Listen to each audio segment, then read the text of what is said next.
Michael Elliott. The Mike Elliott Show. Michael Elliott Show. The Michael Elliott Show. The Michael Elliott Show. Listen to Michael Elliott. It's the Michael Elliott Show. Thank you for tuning in to the Michael Elliott Show. Help us grow this show. Like, subscribe, and comment.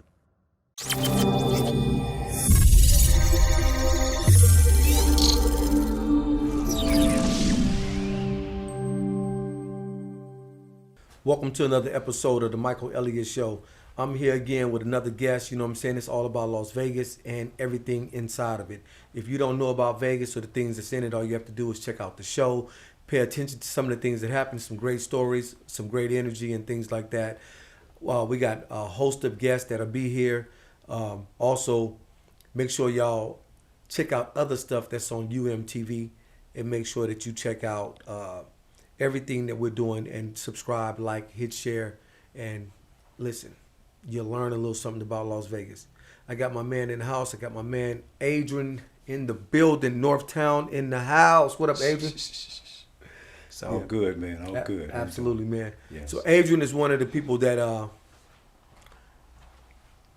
was a person that inspired a lot of people, and also he had his hands on a couple of groups. I'm gonna let him tell y'all about the groups that he had his hands on, groups that went famous and made a lot of money, and actually really, you know, they really made it happen. So I'm gonna get y'all to check out and see what Adrian is talking about, and we're gonna definitely open up the door for y'all. So Adrian, I just want to know, man, just kind of let everybody know, you know, the heart, you know what I'm saying, where you're from, you know, and that good stuff. I know I mentioned Northtown out there, but just want to hear you say, you know, where you're from. Right. Well, actually, I was born and raised here in Las Vegas. Okay. And we actually grew up in the Gerson. Okay. We lived in the Gerson when the trees and the grass was green. So there used to be a time that people couldn't go in the Gerson if you ain't living there. Yes. We were gone before then. we were long gone. We was in Northtown then. Okay. We moved from the Gerson to Northtown. Okay. You know, which the Gerson now is Northtown. Absolutely. Since the way it's grown in Las Vegas. But yes, the Gerson was a real nice area. It was a kind of classy apartment area. And then when all the trouble started, it all went down because we had basketball courts. That was nice. We had a Boys and Girls Club. I mean, it was just like. What was the Boys and Girls Club like over there? Like, it was As nice. like, who was some of the big name people that would come through there?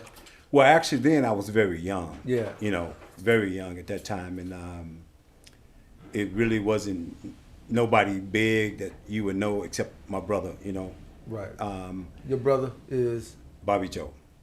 Bobby Joe Jenkins. Bobby Joe was Jenkins. Oh, Bobby Joe Jenkins. Jenkins, Okay. yes, he was a Jenkins. He had a different dad than we did. He was the oldest, you know. Right. So, but Bobby was a great basketball player and shooter himself. Okay. Definitely growing up, he didn't go anywhere big or anything because he had bad hips. So he ended up having surgery for both of that on both of those going on. But yeah, that was the one who really inspired me to even get into playing basketball. He also coached different leagues and stuff like that too. So yeah. So like you know, growing up in you know, Northtown, you know, what are some of the things that took place, you know, like where you grew up at back when you was coming up, you know, here in Las Vegas? Northtown started off to be very, very nice, very classy. You know, we used to throw some of the best parties in Northtown. Stone River was the hit far as. You know, even right now today, Stone River still will pack that street. You know, I went over there on a repast, and I mean, that whole all the way around the curb, wrapped around. I mean, the people standing outside. Yeah. So, y'all the ones who started that. Oh yeah, yes, we started that at our house. We changed the garage into we renovated into a big, nice open den. Okay. And we used to have the parties in there. Boy, it used to be packed. I mean, from every neighborhood. Everybody was coming through there? Everybody. You couldn't even get a park on Stone River. Man. A lot of the neighbors, you know, was cool because we all was like family back in those days. Yeah, back in them days, you could be cool with your neighbors and you could go out of town and say, here's the key to my house and all of that kind of stuff. Yeah. Yes. It got to the point where when my mom was throwing parties, they were coming to that too. And we had to tell them, hey, this is not a young, our age party. Right. This is a mother blues wise. Right. But my mom was cool. She let a few of them see her come in there. It was all good.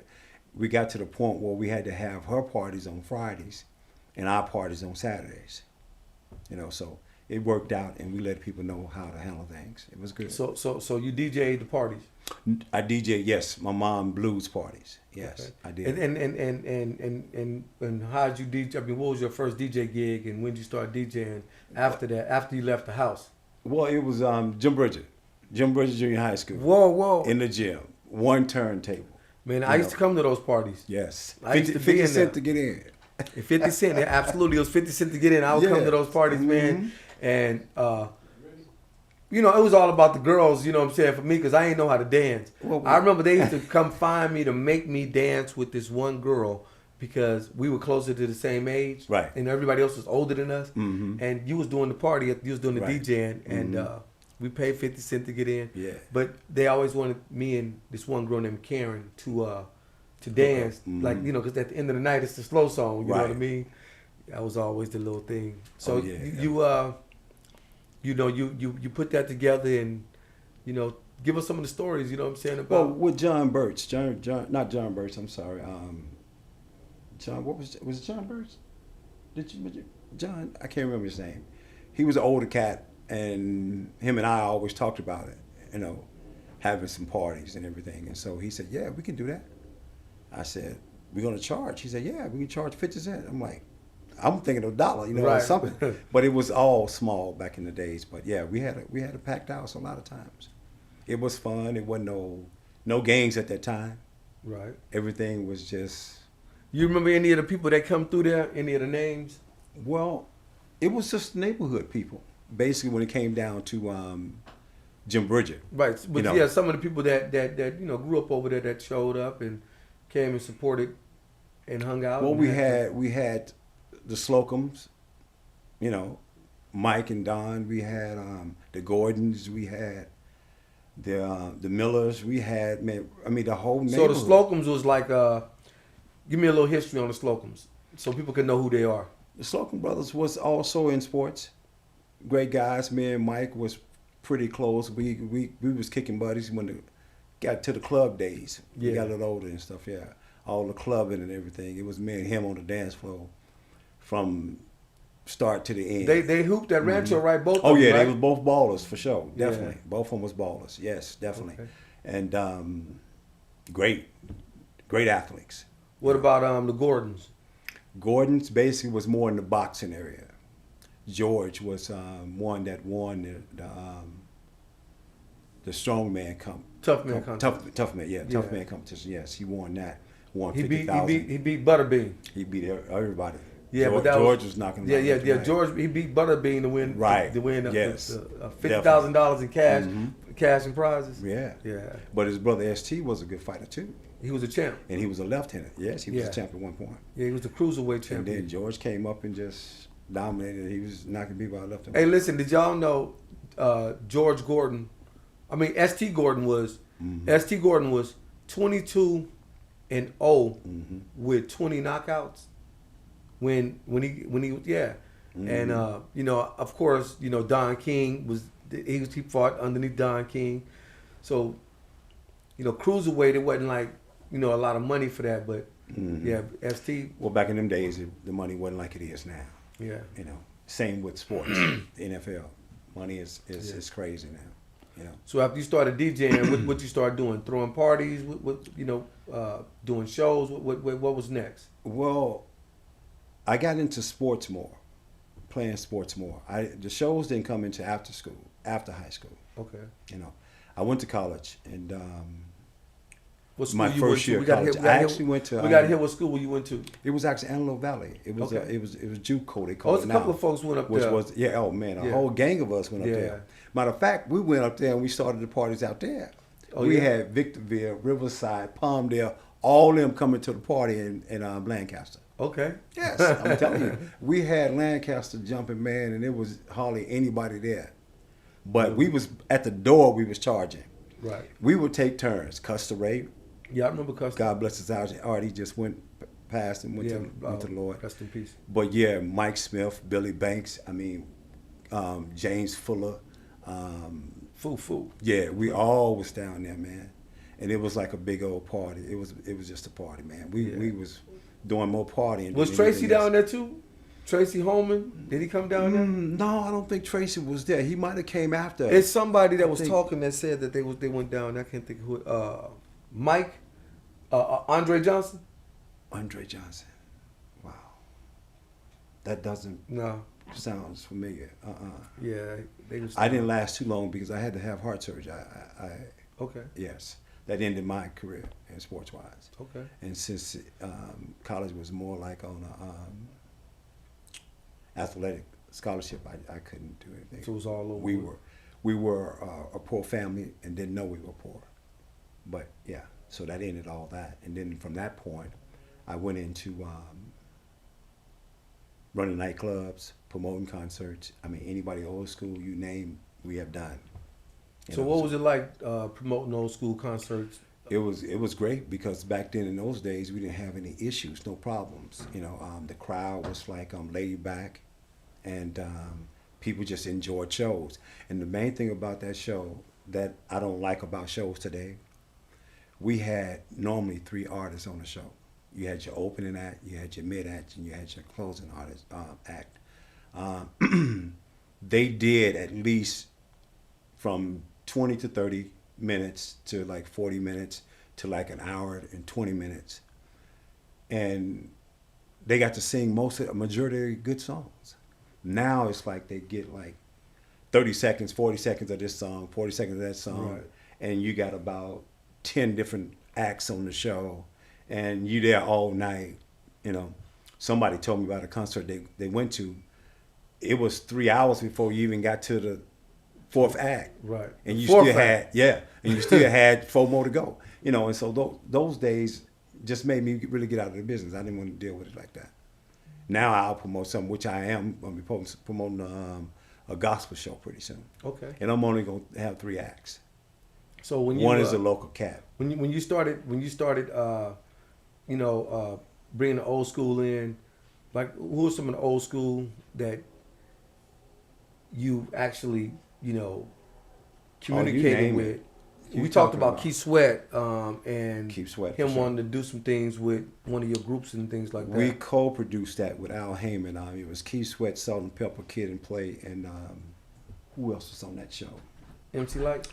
No, MC Light was on a tour that we did. I'll let you know about that. Yeah, that was at Thomas and Mack Center. Not only that, Hello? I was co-producing, I also drove for Keith Sweat that night. Robo was his security guard. So we had to go and get something in the car. And Keith called and said, "Hey, man, I have my lucky socks in the trunk. I can't perform without my socks." Who said that? Dude, Keith Sweat? Keith Sweat, we on the other side of town. So I'm pushing the limo through the hood, man, 70 miles per hour. Trying to go get them socks. Yeah, we got to get it back to him so he can go on and perform. Ain't that We got something? it back to him and everything, and it was all good, man. And matter of fact, the people that was on the show was Salt and Pepper. That was the other one. Okay. Yeah, because I remember talking to Spinderella. Talking to her like macking to her. Yeah, I shot my shot, and believe me, she was cool. You know, I ended up getting the number. Don't So get y'all me wound up wrong. talking back and yes, forth we a was little bit? talking. But later on that night, she told me that Keith was hollering at her. Oh yeah, you was off the door. And I was like, yeah, he's a better man. Because, I had a good girl, man. You know what I mean? Right. And I was, that conscience was just there saying, man, you ain't right. So I was like happy that he did holler at her because. But you couldn't You know. you couldn't walk away without at least Yeah. I told her, hey, Keith is a better man. I think he'd be great. She said, really? She was just shocked that I even said that. right. So, so that was blown away. But numbers change all the time with the big major stars. You know. So you when you did your you did the shows, you was working with another guy, Tony Bush. Tony Bush. Yeah. Tony Bush taught me the game. Okay. What I learned about promoting came through Tony Bush. Tony Bush was a genius when it came to Everybody in the shows. streets. Everybody in the streets. Okay. Say he. Go ahead. Hold on. He was genius when it came to the show, Yeah. but he was a fool when it came to the business. So we'll keep it at that. Man, you know, I used to hear about people chasing that dude all through the city. Oh man, believe me, it was some crazy stories. Yeah, It was some stuff that took place that basically, being the new man that I am now, I don't want to give no names because I have been changed. I use that slogan, you know what I mean? So I am born again, and the Lord Jesus Christ is my Lord and Savior. So I basically don't want any more of that type of life to come back to hunt me in no kind of way. I don't want to make any enemies. I'll keep it cool. Now You ain't gonna make no enemies? We can talk about your last guest that you had, Stacey G. Mentioned a few things, Right. And prior to that show, about a couple of years it might have been. Yeah. We ran into each other at Walmart. Oh, we exchanging numbers. We was cool. And I'm like, why would you want to bring something up like that? You know, but what he said, I didn't remember. You know, Yeah. I don't hold nothing against Stacey, and I think he is one of the greatest artists that came out of Las Vegas as well. Because I finally really got to hear, what is it called? My dust on. All you can see is my dust. After 30 years. I love it. I mean, the song is a hit. It's a hit. I didn't know he was just that cold because I really wasn't into too many other rappers except who we affiliated with in the game. Right. You know, we had a few rappers that we dealt with. I managed a guy that called Silky D back in the days too. Said Mac. Said Mac. Yes, which I think is one of the greatest ever came out of Las Vegas. Y'all heard that All Said West Mac Coast. out of Yes. Adrian's mouth. Said Mac is one of the greatest to ever come out of Yes. Vegas in the rap game. Let You me- heard it out of Adrian's mouth. let me say Kyle this. think different though. Kyle, what you think? Let me say this though, that makes him the best. Said Mac was a Crip. Right. His music was so good, which also was produced by Dana Scott, which was Silky D. Right. A Blood put the money up for him. That's strong. That's how good it was. And then on top of it, we released an LP on him with like 4 or 5 songs. I can't remember. And the song I remember is In the Fast Lane. In the We're Fast talking about Lane. Las Vegas. Yeah. That came from That was one of the that cold, that is song the there, coldest song. I'm telling you, man. In It the was Fast so Lane. it was. But I mean, But the thing is, when we put his stuff into Larry Sighting Sounds, it sold out in a week. It sold out, I yeah. think it was 5. it was a little blue tape. Yes, and that's it what was- made it was, the Blood guy wait, mad. What's the name of the song again? Fast Lane, In the Fast Lane, Trip Through Vegas, Yes. and Double Up Murder. Double Up Murder. Yeah, you remember? Yeah. All 3 of them songs was All like, of 'em. I mean, slamming hot. Was- I mean, that thing hit man, the streets, look. man, and everybody was, oh man, you got the, and everybody was like, did you get the blue tape? Yes. It was always about the blue tape, you know what I mean? Don't Because he you had know- it packaged and it was all blue. It was, That's yeah, he when really the did that. conflict came in, That's when the conflict because the came. Blood got mad because the tape was blue. Yeah. You know, Dana should have made it white, but Dana was just as cold as Dr. Dre on mixing wise. Dana was tough. Oh yes, believe Dana me. was bad. He knew, You know, he let me- knew that system. Let me tell you how Dana got away from the game. Dana was kind of hard-headed, and he's gone to live with God, Lord too. But Rest in he peace, was a Dan. good guy. Don't get me wrong. Me, and also Richard T. Richard T.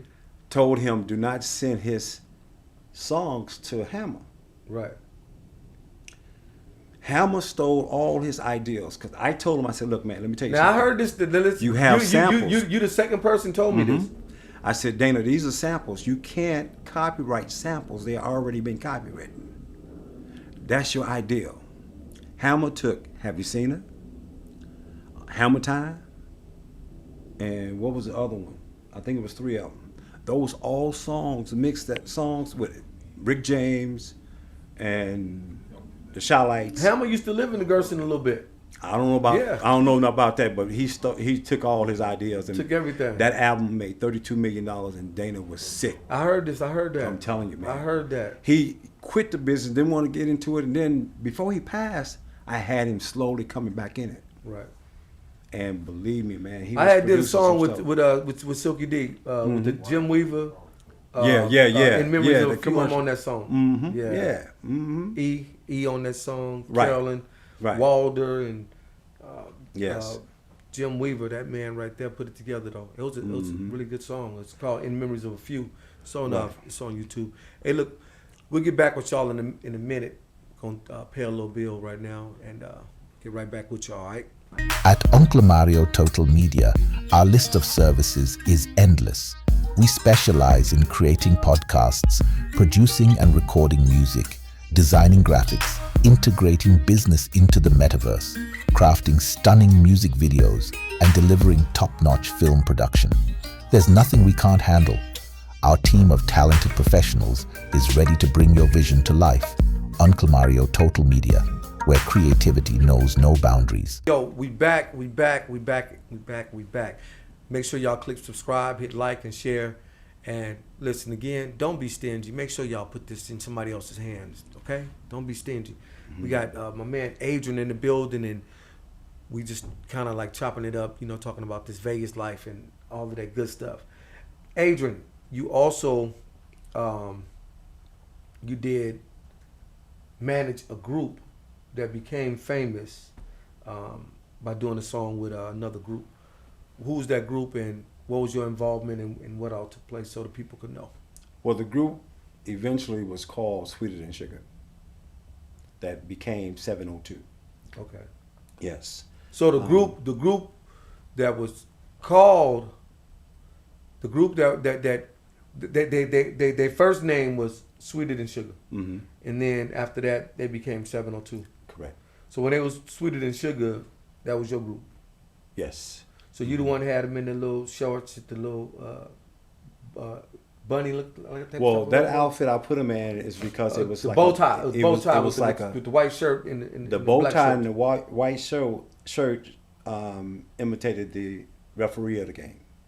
The boxing shorts, and because they was ladies, they couldn't be without a nude shirt like a guy could be. That outfit, and then with the boots with the tassels, came from Sugar Ray. Okay. So that outfit was Roger Mayweather's last fight national anthem that they did that in that outfit. Okay. Is Yes. that right? Roger Mayweather, The Black Mamba. where the true Mayweather fighter came from, and then Floyd Sr. also as well. But Roger and I were good friends, and that's how Floyd and I know each other. And me and Roger used to kick it back in the days, and I used to go to his fights. And when I had the girls, we did the national anthem for him. We did the national anthem for UNLV. I had them doing the national anthem all over the place just to promote themselves, get them out there. Yeah.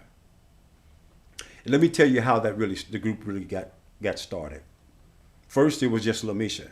Kaim Days, a good friend of mine, he used to promote shows as well. I went to his show, and LaMisha was performing in the show. When I seen her, I gave her the card and said, "Look, I'm interested in managing you. Get this to your parents and have them to call me." Well, so be it. At the time, I was working in the school district over at Booker Elementary School. Happened to be right around the corner from their house, because they lived on North Street. Was that? Helen. Yeah, North Street in North Las Vegas, Yeah. off Cary. Helen. Off Cary. Yeah, off Cary. Yes, but Helen it was and North is yeah. North Street. Yeah, something. I think it was 1624. I can't remember the address a little better. Well, anyway, when LaMisha came to audition, to perform, to rehearse for the show that I was putting together, because I was doing one next, Teresa, their mother, brought the twins.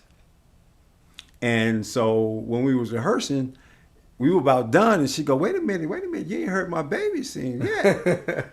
So they did something that they did for their family reunion of giving him something he can feel, that song. Yeah. And when they was up there singing, and I just sing a group, and that's how the group really got started. It was first a solo artist as LaMisha. And then down the line, the twins had quit at one point. And so me and LaMisha started recruiting. That's where Amelia came in. Amelia is Joy Child's daughter, and Joy was my kid's ex, my kid's mom, and Joy was cocktail waitresses down on the Strip. at a casino called Castaways before the Mirage I was remember there. Castaways. So we knew of Amelia's the talent at the time. So when we was building the group, she said, well, why don't you try Amelia? And that's how Amelia got started. I went to Amelia's mom. I said, Joy, look, because Amelia was tap dancing, playing piano, singing, and everything. She was on point. And I had to literally beg Joy to get her to get in the group because she had to leave all that to become in the group. I said, Joy, look, 6 months she's going to be famous. They done had her all these years and nothing has happened. And sure enough, within that time, they were doing that video. No, it was a little longer. It was a little longer than that time, but they was doing the video with Subway. She was on that. She was one of the young ladies that was crying because They tore that up, man. Oh, yeah, They that was tore nice. that up. I mean, Yeah. on that. Yeah. Mm-hmm. Well, that was mostly all Amisha. Yeah. She did all the lead and everything else. Absolutely. And I believe also to let you know too that they don't even know this. How they got hooked up with Michael Bivins was through me. 2 weeks before the Jack the Rapper show, I knew that Bill 10 Productions was on there. So me, Harry Nathan, Big Harry, he's gone on with the Lord, and Oscar Lewis went to L.A.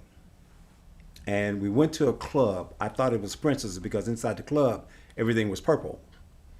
So Harry said, Adrian, they go Ronnie right there. I said, where? I seen Ronnie. I go over to Ronnie. I said, hey, Ronnie, what's up?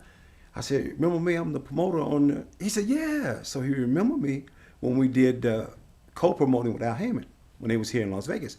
I said, look, I know my label is going to be at the show. I need you to remember these girls.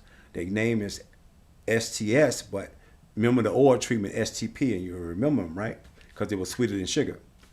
And he go, okay, I'll do that. So Mike was looking for the girls before then. But that wasn't the actual thing I was going to really get them involved in. It was actually Keith Sweat is who I wanted them to sign with. Right. With Kill Records. But since I didn't go, because Ray, his brother, mentioned it to him and lined it all up, because Ray called me that night and asked why I wasn't out there. That's the time when I was cut from there. So do you feel like you missed out on a big deal? Well, yes, I did. I missed out. It's gotta be a feeling like ucky feeling, like knowing that, you know, the movement and everything behind Right. it. Well, then it was very heartbroken. Yeah. But now to understand. So once how they got life famous is. and they was out there, did any of the girls ever reach back out to you? No, not really. I ended up reaching out to Lamisha, talking to her. We talked about a few things. Matter of fact, I went over her house. And her husband, she had a daughter that sings. She's got to be a daughter's got to be about 21 or something Yeah, like they that. said she got a daughter that could go. Yes, and her husband wanted me to manage her daughter. But that never got hooked up, and it never happened. So that's what happened on that part. Yeah. Mm-hmm.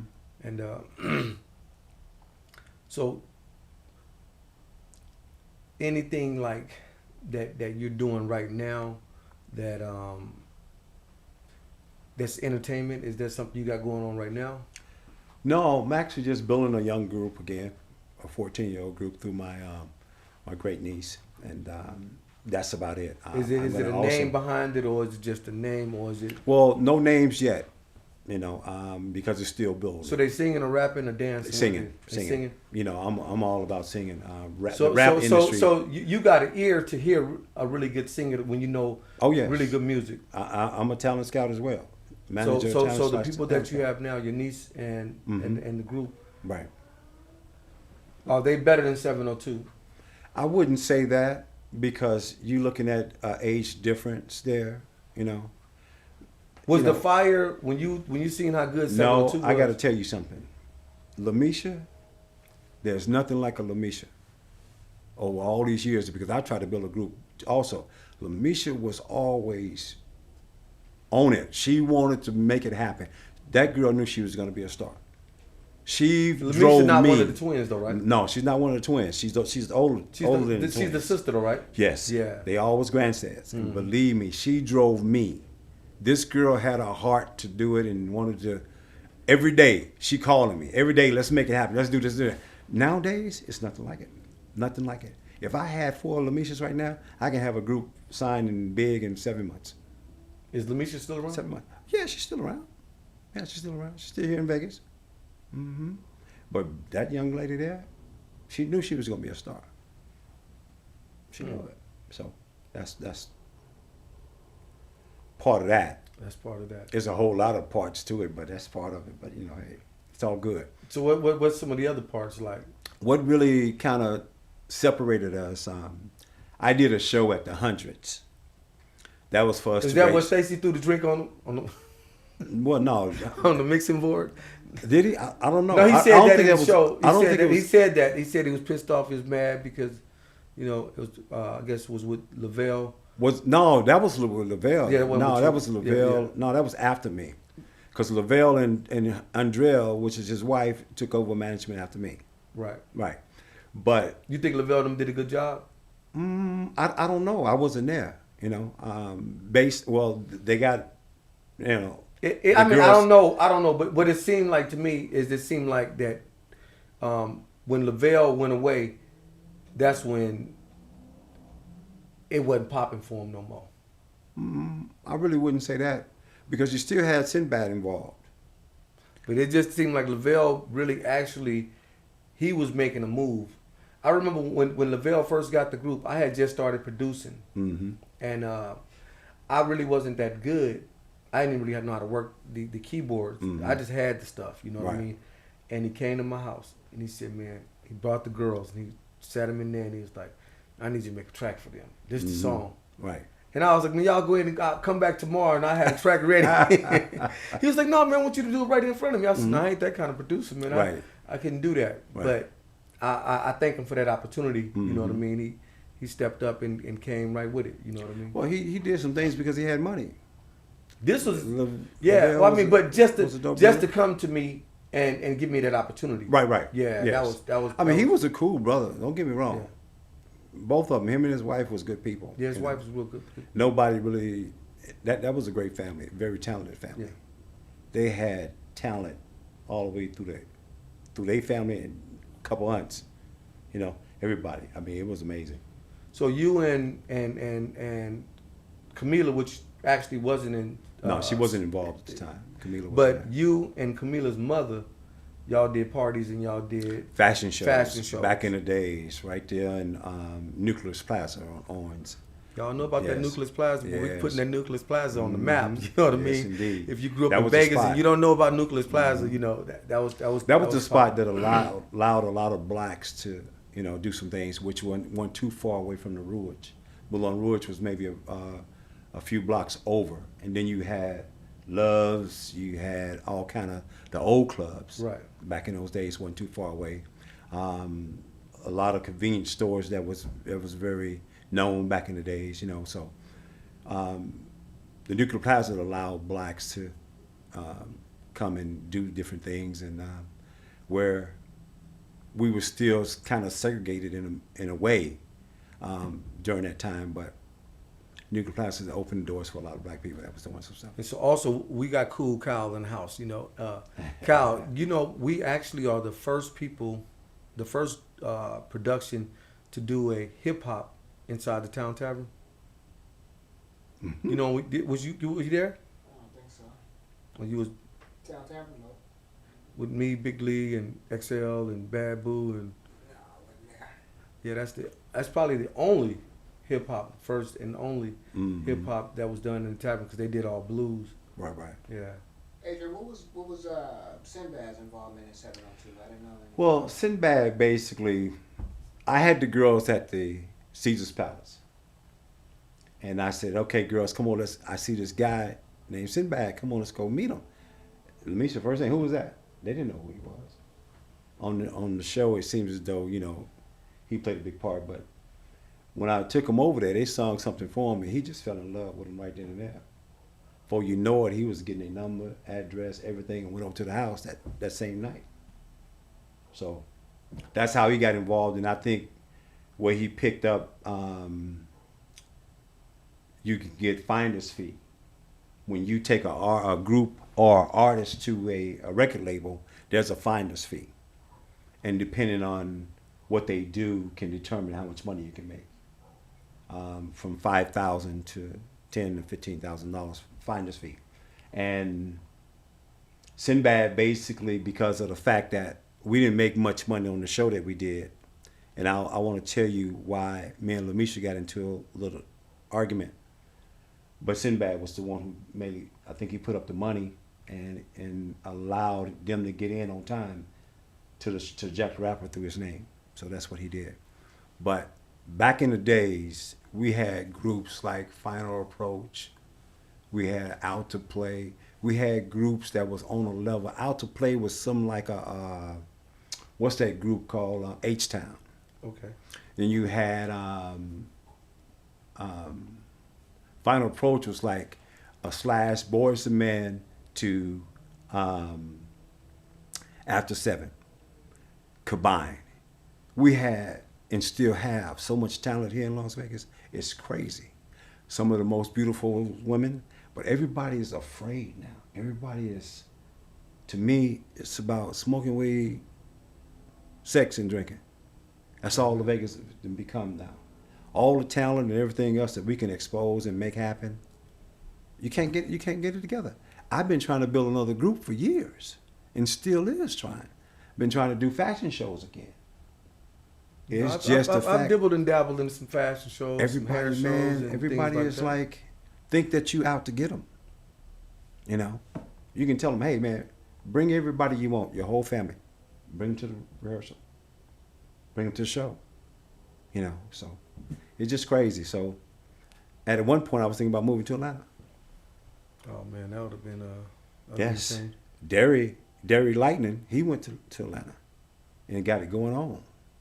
And that's the kid that write for. Derry Lightning was in Out to Play. That was another group. That was, I'm telling you, we had some Who's the groups. guy that lived on Decatur that you went to go see that writes for? You said Rihanna. No, you're talking about Andre Merritt. Andre Merritt won a Grammy writing for Rihanna and Chris Brown. Andre And Merritt he's from Las Vegas. went to Oh. Western High School, lived off Decatur in Washington. That's where his grandmother lived. He lived there with her at the time. And he used to be with me down at A-Train Records with Maya Williams, the other artists and everything else. And I inspired him to write. And he's going to do some type of show about his life. What do you call it? And he wants me to be a part of it. Okay. Yeah, documentary, exactly. He had contacted me and told me he wanted me to be a part of that. So I'm waiting for that to happen. I told him for sure, man, I'd love to. No problem. He was a little old nappy head kid, man. I'm telling you, dude. And just was a nice, humble young dude. And come out to be very successful. You know?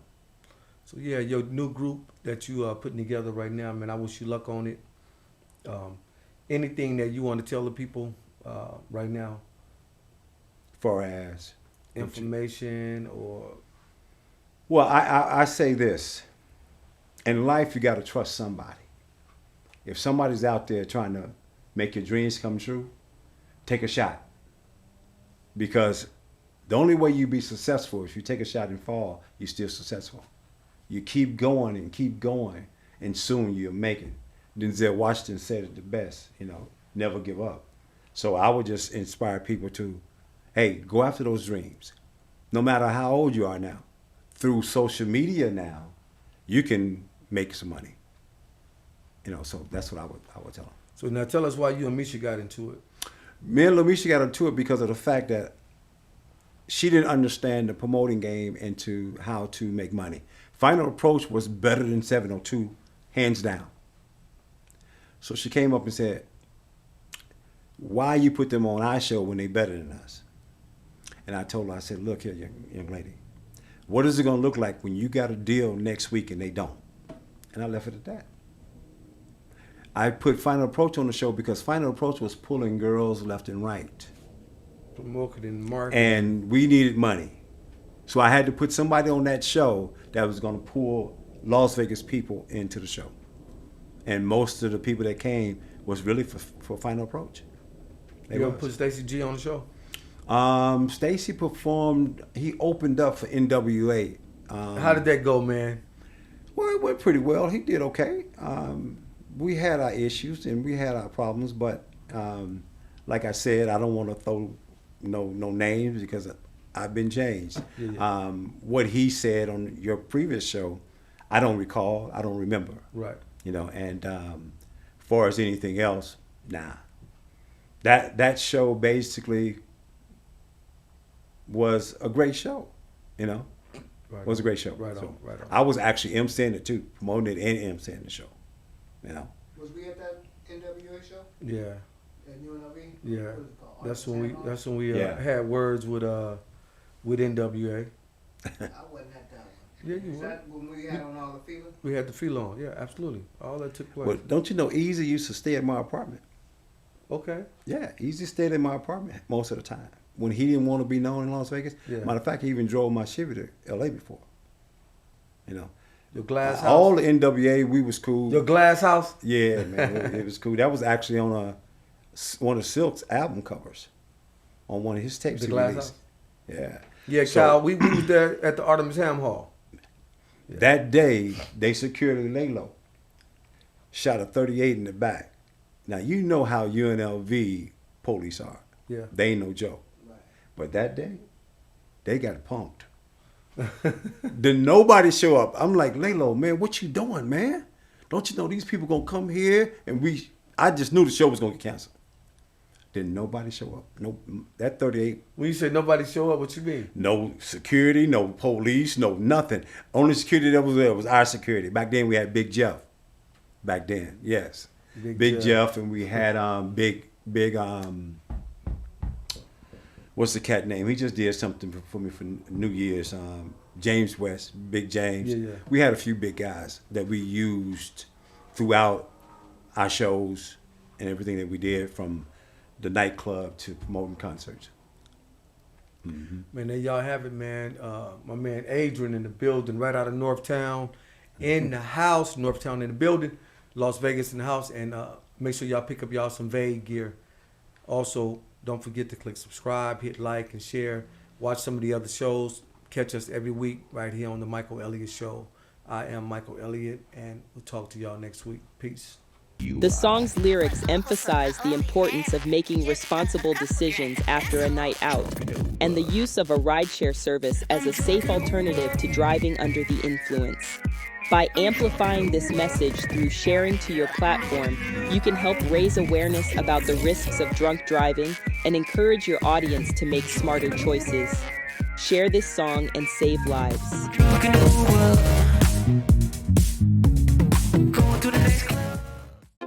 Visit umtmshopping.com for great quality and excellent prices on women's clothes, men's clothes, baby clothes, and children's toys, electronics, and much more. Visit us now at umtmshopping.com.